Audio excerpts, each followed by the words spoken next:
सभी pope Francis की स्मृति में एकत्रित होकर उनकी आत्मा की शांति के लिए प्रार्थना करते हैं। पोप फ्रांसिस का जन्म 17 दिसंबर 1936 में अर्जेंटीना के ब्यूनस आयर्स में हुआ था।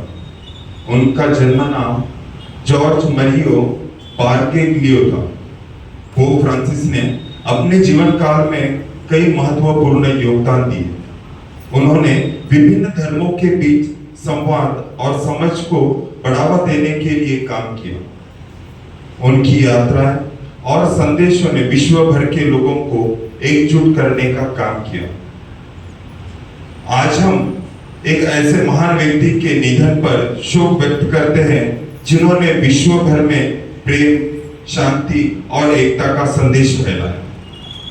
पोप फ्रांसिस ने अपने पदाधिकारी के कार्यकाल में कई महत्वपूर्ण मुद्दों पर ध्यान केंद्रित किया, जैसे कि जलवायु परिवर्तन, गरीबी और सामाजिक न्याय। उनकी प्रेरणादायक शिक्षाएं और कार्य हमें एक बेहतर भविष्य बनाने की ओर ले जाने के लिए प्रेरित करते हैं। आइए हम उनके दिखाए हुए मार्ग पर चलने का संकल्प लें तथा उनके आदेशों को अपने जीवन में उतारने का प्रयास करें और इस पूजा बलिदान में भक्ति भाव से भाग लें।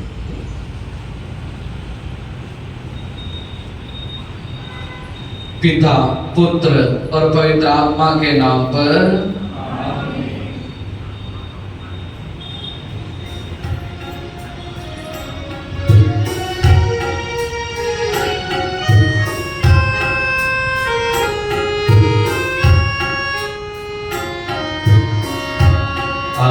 श्री हमारा यह बलिदान प्रीति भोज प्रभु भोज मगान कर संपन्न यज्ञेश कृपा से प्रभु मसीह की आज्ञा से।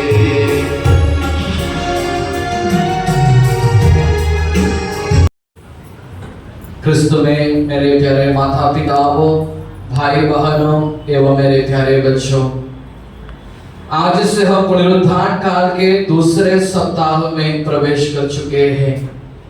और हमको मालूम है पुनरुत्थान रविवार के बाद में आने वाला रविवार नया रविवार अथवा नवीन रविवार के नाम से जाना जाता है। यानी आज का रविवार को हम नया रविवार अथवा नवीन इतवार के नाम से पुकारते हैं। इसका कारण यह है कि यीशु के पुनरुत्थान के द्वारा सब कुछ नवीनीकृत हुआ। यानी इस संसार में रहने वाले सभी चीजें, सभी वस्तु, सभी लोग, ये सब क्या हो गया? प्रभु के पुनरुत्थान द्वारा नवीनीकृत हो गया। तो पुनरुत्थान के बाद में आने वाला पहला इतवार नया इतवार अथवा नवीन इतवार के नाम से जाना जाता है। तो आज हम प्रभु के शिष्य 12 शिष्यों में से एक संत थॉमस के बारे में पढ़ के सुना है। तो संत थॉमस का एक गुण ये है कि उनको जो धैर्य था, यानी संत थॉमस का जो धैर्य, प्रभु के बारे में दूसरों को बोलने का, प्रभु की सुसमाचार की घोषणा करने का ये जो धैर्य है, ये जो धैर्य हम में भी होना चाहिए। यानी प्रभु में विश्वास करने वाले हर एक क्रिस्ती व्यक्ति में संत थॉमस का ये जो धैर्य, ये जो हिम्मत होना चाहिए प्रभु के बारे में दूसरों को बताने के लिए, प्रभु की गवाही बनकर अपना जिंदगी जीने के लिए ये जो धैर्य हमको हमारे जीवन में होना चाहिए। तो संत थॉमस का धैर्य हमको कहाँ देखने के लिए मिलता है?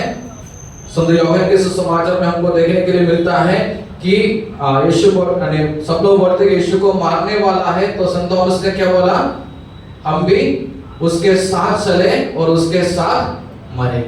यानी संत थॉमस ने बोला हम भी प्रभु के साथ चले, प्रभु के साथ मरे। यानी संत थॉमस ने ऐसा कंसिडर किया कि प्रभु अगर मेरे साथ है, मरने के लिए भी मुझे कोई डर नहीं है। हम सब डरते हैं, मरने के लिए हम सब डरते हैं, कुछ करने के लिए हम सब डरते हैं। लोग क्या बोलेगा, क्या सोचेगा, मेरे बारे में क्या बोलेगा, ये सब सोचकर हम कुछ भी नहीं करता। यानी संत थॉमस का ये जो है, संत थॉमस ने क्या बोला, चलो हम भी उसके साथ चले और मरे। अगर प्रभु मेरे साथ है, प्रभु के साथ मरने के लिए मुझे कोई डर नहीं है। यानी संत थॉमस ने ये नहीं बोला कि मुझे मरने के लिए डर नहीं है।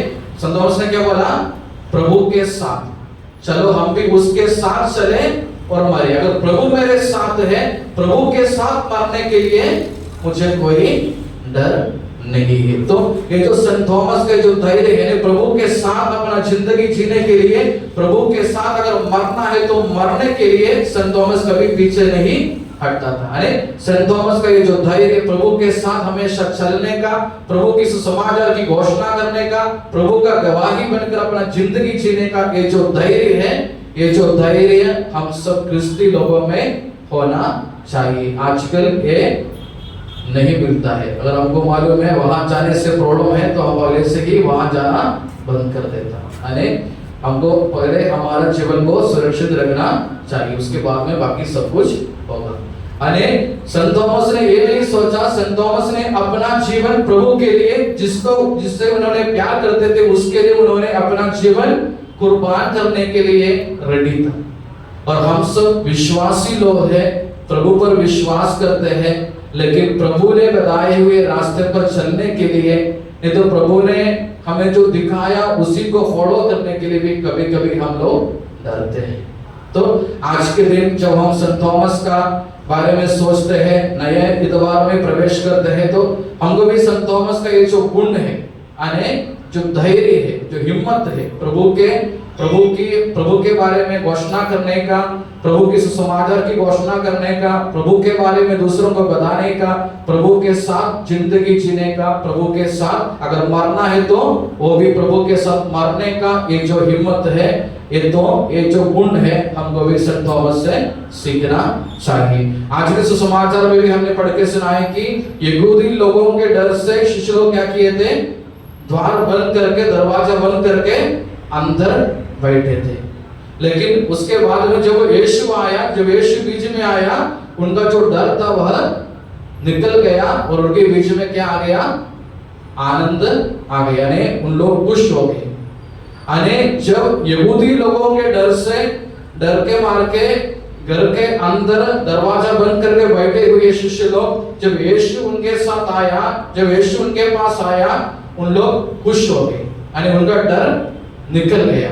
बोलने का मतलब है कि पहले उनका फोकस कहां था, यहूदी लोगों के ऊपर था। यानी ये जो शिष्य लोगों का पहला फोकस कहां था, यहूदी लोगों के ऊपर था, इसलिए उन लोग डर गए। यानी लेकिन जब यीशु उनके पास आया, जब उनका फोकस यीशु के ऊपर हो गया, उनका डर निकल गया। डर के जगह पे क्या आ गया, खुशी आ गया। यानी हम सब जिंदगी में डरते रहते हैं, यानी नहीं तो जिंदगी में हम ऐसा सोचते रहते हैं, हमको कुछ दुख, सुख का, खुशी का अनुभव नहीं मिलते हैं, क्योंकि हमारा फोकस कहाँ रहते हैं। तो हमको सोचना चाहिए, यानी यहाँ बैठे हुए हर एक व्यक्ति को सोचना चाहिए कि मेरा फोकस कहाँ है। अगर मेरा फोकस मेरे लिए क्रूस पर मारे गए प्रभु ईसा मसीह के ऊपर है, तो जिंदगी में कुछ भी आ जाए मैं तो डरेगा नहीं। संत थॉमस के जैसे हम भी बोलेंगे, चलो हम भी जाके उसके साथ मरे, लेकिन उसको छोड़ के नहीं जाएंगे। तो ये जो संत थॉमस का ये जो गुण है, जो धैर्य है, ये तो धैर्य को, हिम्मत को हमको भी अपने जिंदगी में अपनाना चाहिए। संत थॉमस का जो पहला गुण है कि उसका जो धैर्य, उसका जो हिम्मत, ये हमको भी अपने जिंदगी में अपनाना चाहिए। और हमारा फोकस कहाँ होना चाहिए, दूसरे कोई व्यक्ति में, दूसरे कोई चीजों में, दूसरे कोई वस्तुओं में नहीं, लेकिन प्रभु के ऊपर होना चाहिए। अगर हमारा फोकस प्रभु के ऊपर है, अगर हम प्रभु के ऊपर हमारा फोकस रखकर जिंदगी जीते हैं, तो हमको हमारे जिंदगी में कोई भी प्रॉब्लम्स नहीं आएगा। ऐसे ही क्या, प्रॉब्लम्स तो जरूर आएगा, लेकिन ऐसे प्रॉब्लम्स के समय उसको सामने करने का शक्ति हमारे लिए क्रूस पर मारे गए प्रभु यीशु हम हर एक व्यक्तियों को देंगे। तो उसी के ऊपर विश्वास रखते हुए, उसी के ऊपर फोकस बनाते हुए हमको हमारा जिंदगी जीना चाहिए। और संत थॉमस का दूसरा गुण है कि एक बार प्रभु ने बोला, संत यूहन्ना के सुसमाचार अध्याय 14 में हम पढ़ते हैं कि प्रभु बोलते हैं कि मैं यहाँ से चले जाऊंगा, तुम्हारे लिए निवास स्थान तैयार करूंगा, उसके बाद में मैं आऊंगा, तुमको वहां लेके जाएंगे। तो सभी शिष्य लोग उनका सिर हिलाते हुए हाँ हाँ बोल के बैठे। जैसे क्लासरूम में बच्चे लोग बैठते, जो टीचर पढ़ाते हैं, पढ़ाने के बाद में टीचर पूछते हैं कि क्या समझ गए कि नहीं, सब लोग क्या बोलते हैं? हाँ बोलता। शायद कुछ भी नहीं समझा होगा, फिर भी अगर मुझे नहीं समझा ये बोलने का हिम्मत कोई भी बच्चे में नहीं रहता। नहीं तो ऐसा बोलने का जो नम्रता जो है, जो ह्यूमिलिटी जो है, वो भी नहीं रहता। नहीं जैसे टीचर ने क्लासरूम में पढ़ाते हैं, पढ़ाने के बाद में टीचर पूछते हैं डू यू अंडरस्टैंड, सब लोग बोलता yes I understand everything, whatever आपने जो भी पढ़ाते हैं सब कुछ मुझे समझ में आया। अगर समझ में आए तो टीचर भी खुश, हम भी खुश। अगर हम बोलेंगे मुझे समझ में नहीं आएगा तो टीचर क्या बोलेंगे? तुम खड़े हो जाओ, बताओ तुमको क्या नहीं समझ, तो तुमको कहां तक समझ आए बताओ, और परेशान में पड़ जाएगा। इसलिए बच्चे सोचते हैं कि इससे अच्छा है कि अगर पूछेंगे समझ में आए क्या क्या बोलना है, समझ में आ गया बस। तो मैंने शिष्यों भी ऐसा ही की, जब यीशु ने बोला मैं जाऊंगा तुम्हारे लिए जगह तैयार करूंगा, उसके बाद में आऊंगा, तुमको लेके जाऊंगा, बाकी सभी शिष्यों ने क्या बोला? हाँ करके बोला। किसी ने भी ये नहीं पूछा कि हमको मालूम नहीं आप कहाँ जा रहे थे, ये भी हमको पता नहीं। संत थॉमस ने क्या बोला? हमको ये भी पता नहीं कि आप कहाँ जाते हैं, तो वहां का रास्ता हमको कैसे पता चलेगा? यानी आपने बोला मैं जाऊंगा ऐसा बोला, लेकिन हमको पता नहीं कि आप कहाँ जाते हैं, फिर वहां का रास्ता हमें कैसे पता चलता है? तो संत थॉमस के ये प्रश्न के ऊपर प्रभु ने क्या बोला? एक सुंदर वचन बोला प्रभु ने, क्या बोला? मार्ग, सत्य और जीवन में हो। यानी संत थॉमस ने प्रश्न उठाया, इसके बाद में उनके प्रश्न के उत्तर के रूप में प्रभु ने बोला मार्ग, सत्य और जीवन में हूँ। यानी तुमको जो मार्ग रास्ता मालूम नहीं, मार्ग कौन है?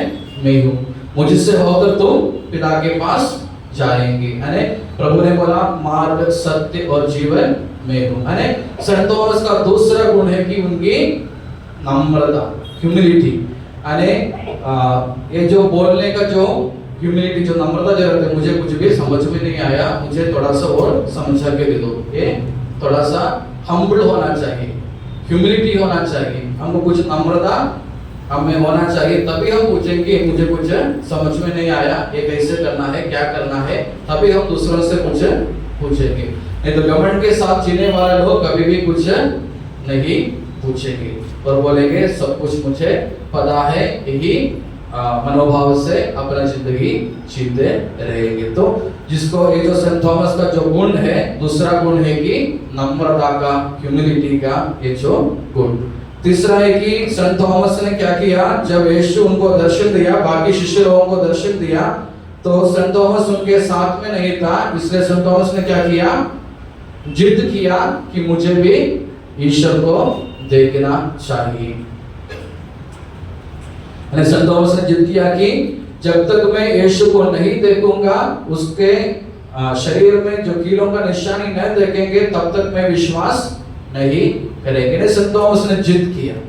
अरे संत थॉमस का ये जो जिद हमारे जिंदगी में भी होना चाहिए। यानी ईश्वर को देखने का तीव्र इच्छा हम सबों में होना चाहिए। हम सब मंदिर में आते हैं, बोलते हैं पूजा में भाग लेने के लिए और ईश्वर को मिलने के लिए, ईश्वर का दर्शन करने के लिए, ईश्वर का अनुभव करने के लिए। लेकिन यहाँ से जाते समय कितने लोग बोल सकते हैं कि मुझे आज ईश्वर का अनुभव हुआ। अरे आज यहाँ से पूजा करके बाहर निकलते समय कितने लोग अपने छाती पर हाथ रखकर बोल सकते कि आज मुझे मेरा प्रभु का दर्शन हुआ, आज मुझे मेरा प्रभु का अनुभव हुआ करके कितने लोग बोल सकते हैं हम में से।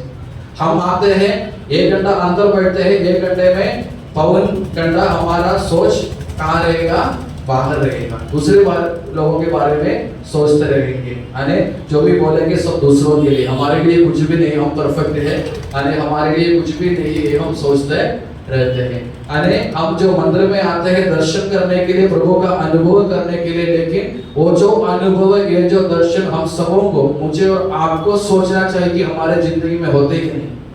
हर संडे आते हैं, पूजा में भाग लेते हैं, प्रार्थना करते हैं, ये सब करने के बाद में क्या हमको हमारे जीवन में, हमारे परिवार में प्रभु का दर्शन होते हैं? नहीं तो हमारे जीवन में, हमारे मन में क्या हमको प्रभु का अनुभव मिलते हैं? क्या हम सचमुच विश्वास करते हैं कि आज मुझे ईश्वर का दर्शन हुआ?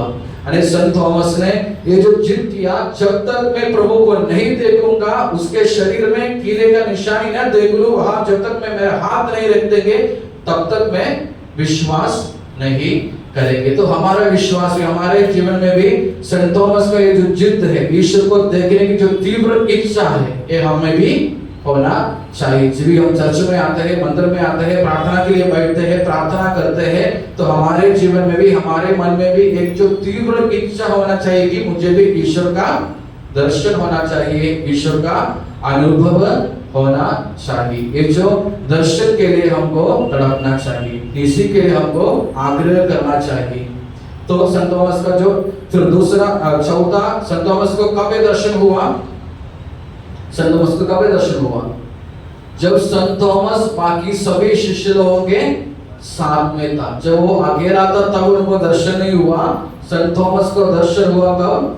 जब वो बाकी सभी शिष्य लोगों के साथ में था। हम बोलेंगे कि बाइबल में लिखा है कि जब तुमको प्रार्थना करना है, अपने रूम के अंदर जाओ, दरवाजा बंद करो और प्रार्थना करो। हम बोलने वाला वचन यही है। लेकिन जब प्रभु को, संत थॉमस को प्रभु का दर्शन कब हुआ? जब वह बाकी शिष्यों के साथ में था, जब हम कलीसिया के साथ एकजुट रहते हैं, एक होकर रहते हैं, तभी हमको ईश्वर का दर्शन मिलेगा। हम अकेले जाएंगे, अकेले रहेंगे, अकेले प्रार्थना करेंगे, सब ठीक है, प्रभु को सब कुछ मालूम है, प्रभु सब कुछ जानते हैं, लेकिन जब हम ईश्वर के कलीसिया के साथ रहते हैं, लोगों के साथ रहते हैं, लोगों के साथ प्रार्थना करते हैं, तब हमको ईश्वर का दर्शन मिलेगा। प्रभु का वचन है, जब 2 और 3 व्यक्ति मेरे नाम पर एकत्र हो जाएंगे तो उसके बीच में मैं उपस्थित रहूंगा। जब हम परिवार में पारिवारिक प्रार्थना के लिए घूमने टेकते हैं, शाम के समय प्रार्थना करते हैं, तो वह समय हमारे बीच में कौन है? प्रभु है। क्यों? क्योंकि प्रभु के नाम पर घर के सभी लोग वहां एकत्र हुए हैं। आजकल क्या होता है, तुम तुम्हारा प्रार्थना करो, सो जाओ, मैं मेरा प्रार्थना करके सो जाऊंगा। बहुत सारे घरों में यही होता है, और हम बोलते हैं हम सुखी है, हम शांति से हमारा जिंदगी जीते हैं। अगर हमारे शांति नहीं, हमारे घर में शांति नहीं है, समाधान नहीं, तो हमको सोच के देखना चाहिए कि क्या हम ये जो कोइनोनिया में, ये जो क्रिस्ती लोगों के जो कलीसिया के साथ हम चलते कि नहीं, ये हमको सोच के देखना जरूरी है। और हमको ये भी सोचना चाहिए कि क्या हम प्रभु के नाम पर एकत्रित होते ही क्या? परिवार में पारिवारिक प्रार्थना के लिए, पारिश में पूजा बलिदान के लिए, पारिश के जो भी एक्टिविटी है उसी के लिए क्या हम एक साथ होते क्या, सहकार्य करते क्या, इसके बारे में हमको सोच के देखना जरूरी है। तो संत थॉमस का प्रभु का दर्शन हुआ जब वह बाकी लोगों के साथ रहे, यानी बाकी शिष्यों के साथ रहे, कलीसिया के साथ रहे। तो हमको भी प्रभु का दर्शन तभी मिलेगा जब हम लोगों के साथ, यानी प्रभु के साथ, प्रभु के लोगों के साथ, कलीसिया के साथ, प्रभु के नाम पर एकत्र रहेंगे, तभी हमको भी प्रभु का दर्शन होंगे। तो आज जो हम संत थॉमस के बारे में मनन चिंतन करते हैं, ये जो नया इतवार, नवीन इतवार मनाते हैं, तो संत थॉमस का ये जो गुण को हमको भी हमारे जिंदगी में अपनाना चाहिए। सबसे पहला गुण है कि संत थॉमस का धैर्य, हिम्मत, यानी प्रभु के बारे में घोषणा करने का, प्रभु के बारे में लोगों को बताने का, ये जो संत थॉमस का जो धैर्य है, हिम्मत है, ये जो हमें भी होना चाहिए। मरना है तो भी उसके साथ मरेंगे, यानी कुछ भी हो जाए प्रभु के छोड़कर नहीं जाएंगे। ये जो हिम्मत, ये जो धैर्य हम हर एक क्रिस्ती में होना चाहिए। और दूसरा, ये जो नम्रता, ह्यूमिलिटी, हम्बलनेस, ये जो हमें होना चाहिए। तीसरा, प्रभु को देखने की तीव्र इच्छा। चौथा, कलीसिया के साथ, ईश्वर के लोगों के साथ एकजुट होकर रहने का जो गुण, ये सब गुण हम अपनी जिंदगी में अपनाने के लिए कोशिश करें। ईश्वर से कृपा मांगे, पिता पुत्र और पवित्र आत्मा के नाम पर आमीन। यीशु मन में आओ,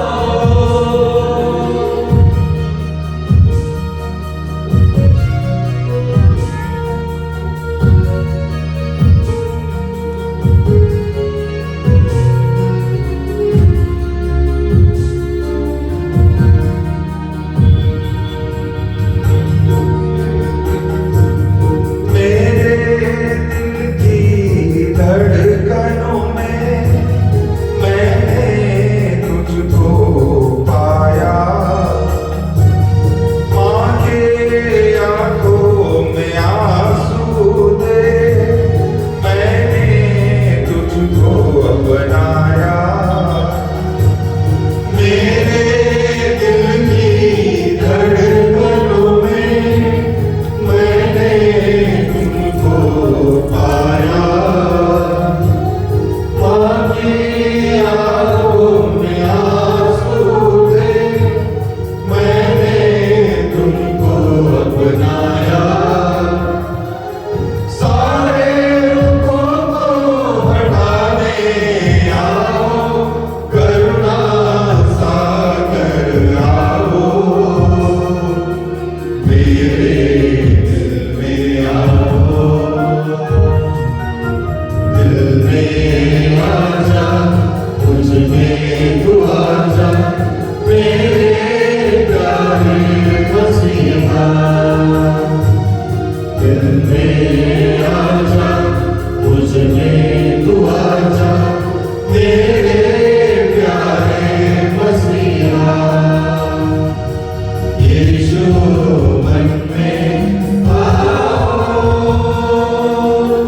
बहुत ही भावुक और गंभीर क्षण में एकत्र हुए हैं।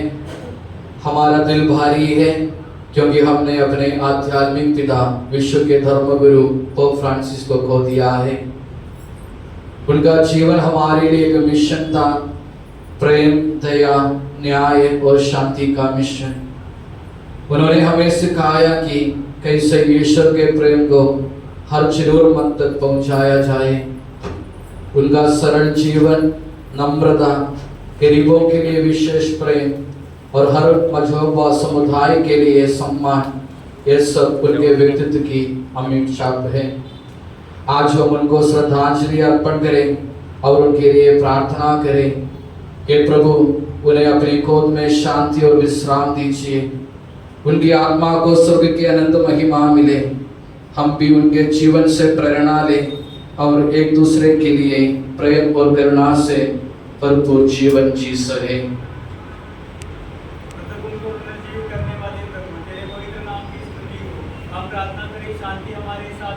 हे प्रभु करुणा सागर, तो दीन दुखियों का आश्रय है और पापियों का आसरा है। तूने सांत्वना देता है, तू अपने दुखी जनों को दिलासा दे। तू ही जीवन दाता और मृत्यु विजेता है, अब और सदा सर्वथा। आमीन। मृतकों को प्रभु शांति दे, आनंद जीवन पाने दे। मृतकों को प्रभु शांति दे, आनंद जीवन पाने दे। अंतिम दिन में हे प्रभु महिमामय तू जब आए, तेरी दाहिनी ओर रघु संतों सब आशीष पाए। प्रभुवर तेरी सूली को नतमस्तक हो आराधे।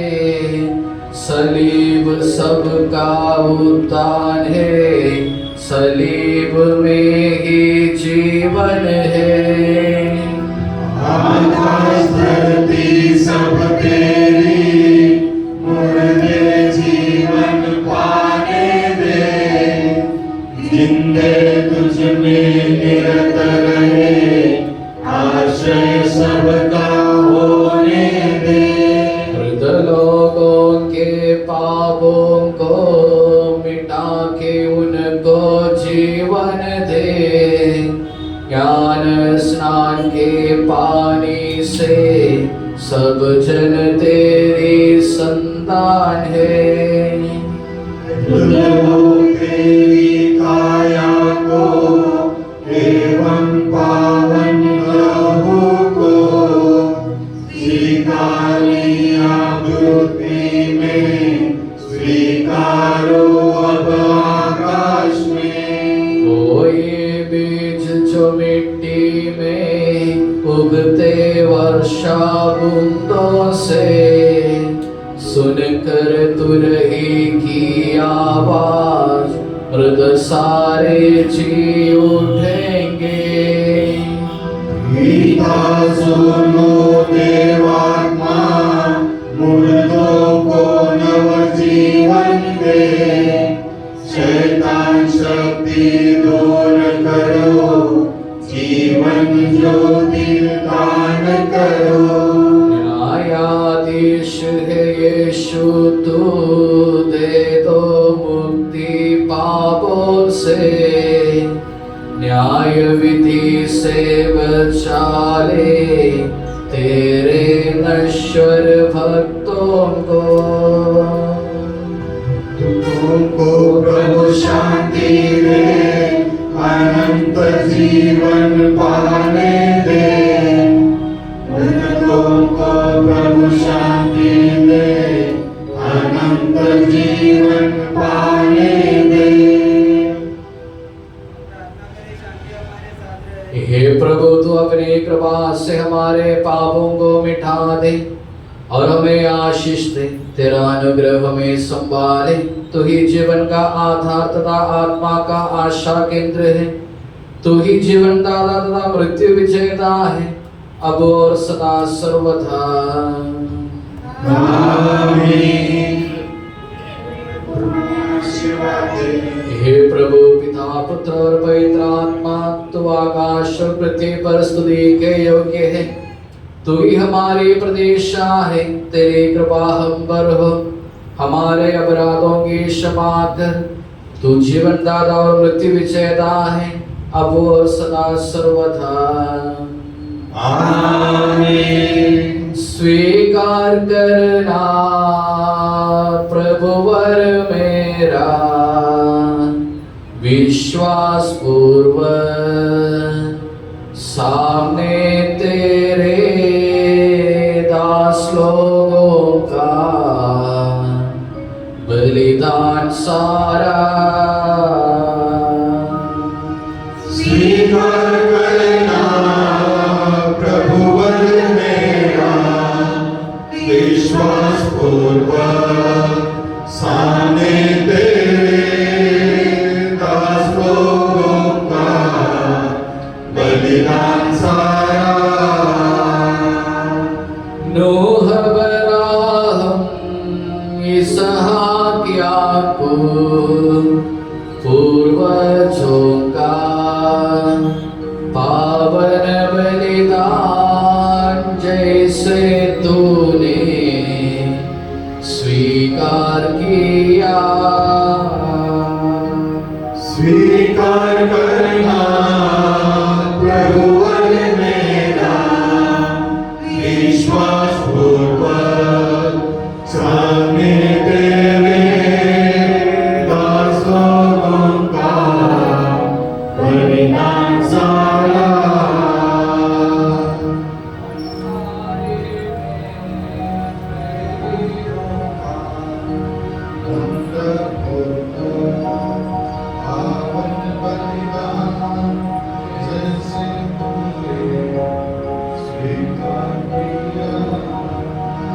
स्वीकार करना प्रभुवर मेरा, विश्वास पूर्वक सामने तेरे दास लोगों का बलिदान सारा।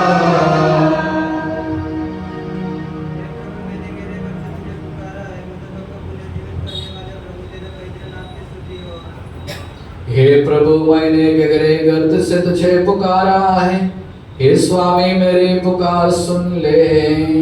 तू हमारे शरीर को पुनरुत्थान देता है, तू तू हमारी आत्मा को नवजीवन देता है। तू मेरे विनय के शब्दों पर तत्परता पूर्वक ध्यान दे। यदि तू अपराधों पर ध्यान देता रहता तो कौन तेरे सामने टिक सकता। तेरे पास पापों के लिए क्षमा है, मैं प्रभु पर भरोसा रखता हूँ। मेरी आशा उसके वचन पर है, मेरी आत्मा प्रभु की प्रतीक्षा करती है। प्रहरी जितना भोर को चाहते हैं उनसे भी अधिक मैं प्रभु को चाहता हूँ। इस्राएल प्रभु पर आशा लगाए है, क्योंकि प्रभु दया सागर है। उसके पास अपार मुक्ति है, वो इस्राएल को उसके अपराधों से उद्धार करेगा। पिता पुत्र और पवित्र आत्मा की महिमा हो, अनादि से अंतकाल तक। आमीन। हे प्रभु, मैंने गहरे घर से तुझे पुकारा है। मृतकों को पुनर्जीवित करने वाले प्रभु, तेरे पवित्र नाम की स्तुति हो। हम प्रार्थना करें, शांति हमारे साथ रहे। हे प्रभु, तूने अपनी सजीव एवं जीवनदायी वाणी से मृत लाजर को जीवंत कर दिया। वही वाणी हमारे स्वर्गीय पापा फ्रांसिस को निर्णय के दिन चिल्लाई। इसे तू अपनी दाहिनियों धर्मियों के साथ खड़े होने की कृपा दे। हे करुणा सागर, तू ही जीवन का स्वामी है, अब और सदा सर्वथा। आमीन। हे प्रभु, हमें आशीर्वाद दे। हे प्रभु, मृतकों को तू करुणा पूर्वक जीवित कर, जीवितों को दया पूर्वक परिपालन कर, और जो पुनरुत्थान के प्रदेशा में मर गए हैं उन्हें महिमा के साथ पुनर्जीवित कर। जीवितों और मृतकों के प्रभु पिता पुत्र और पवित्र आत्मा सर्वथा। आमीन। हे प्रभु, हमें आशीर्वाद दे। ओ मसीह, सबके प्रभु और तेरे दूसरे महिमा पूर्ण आगमन के समय जब मोक्ष का द्वार खुल जाएगा, सारे मृत लोग कब्रों में से जी उड़ेंगे और तू धर्मियों को अधर्मियों से अलग करेगा। उस रक्षणीय क्षण में तेरे इस वक्त स्वर्गीय पापा फ्रांसिस पर दया दृष्टि डाल, जिससे तू भी उस मोक्ष राज्य का उत्तराधिकारी बने जो धर्मियों के लिए जगत के आरंभ से तैयार किया रखा है। आज की इस प्रार्थना में भाग लिए हम सभी पर, सारे विश्व पर और कलीसिया और उसके संतानों पर तेरी कृपा अनुग्रह की निरंतर वर्षा अब सदा और सर्वथा। आमीन।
मैंने तुमसे प्रेम किया।